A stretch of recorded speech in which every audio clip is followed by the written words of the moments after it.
the challenge becomes, what can we do that honors and respects every single individual that lives on this land, in their history, in their identity, in their own narratives, and at the same time, with this respect of their narratives and their identity, create a future that they will look at and they would say, I don't just easily fit into this, I want to be part of this. And my own personal identity and my own belief system will be even enhanced to a greater extent by me buying into this new story and this new narrative.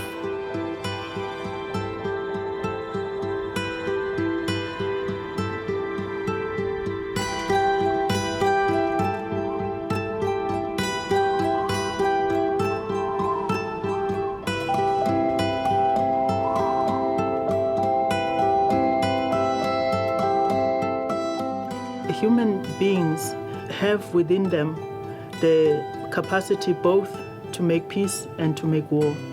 And what is really ideal is for us to look for that and find in each one of us that which makes us human, that makes us want to live and want to enjoy freedoms. And if we work with that, it actually is possible to find a solution to the conflicts. A lot of the time, the conflicts that rage and continue in the world, whether it's conflicts around resources, conflicts between men and women, conflicts among religions, those conflicts are fueled by the negative in us, which is encouraged, where we demonize one another, where we do not see ourselves being able to share and have a common understanding.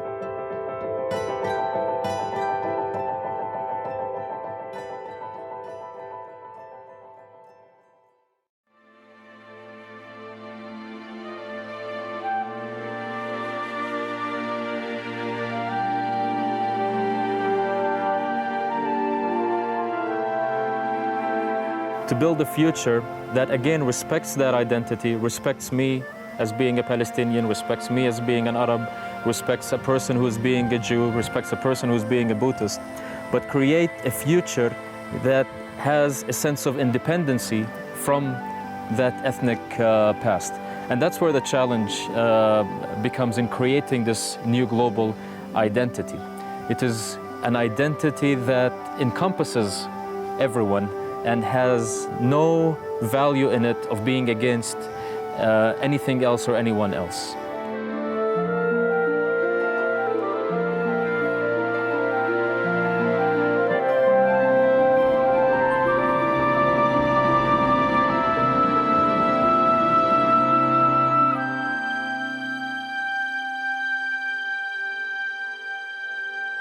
A certain type of development is happening on the planet, in nature as well as in human beings, that we cannot exploit it anymore. We reach a point in which it has to be mutual consent if we're going to get the participation of nature and other human beings into world systems. We can't force people to do anything anymore. We've reached a point where that type of exploitation of the human capacities are over. People wouldn't tolerate it. This is part of the world of terrorism. This is what it has produced. So people saying we would not allow ourselves to be exploited. Now there's a certain edge what fundamentalism is producing. Now when we do not want to share a world, the only thing left is fundamentalism.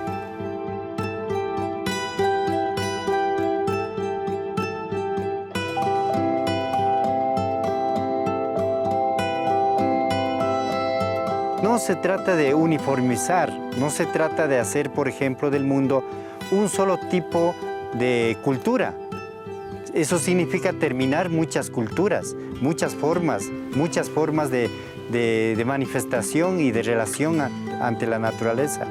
Lo que buscamos las diferentes culturas es que sin perder la diversidad podamos contribuirnos, podamos ayudarnos unos a otros con nuestra forma de ser, con nuestra particularidad, con nuestra diversidad, para que sea una sociedad que respete la diversidad y vivamos en un mundo de mucha riqueza cultural, de formas diferentes de relación con la naturaleza, unas formas diferentes de relación con el gran espíritu de la vida.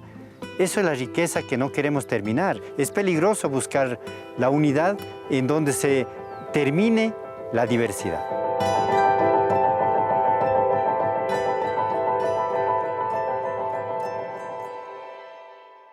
I think the power of what we are talking about is the ability and the desire to create transformation.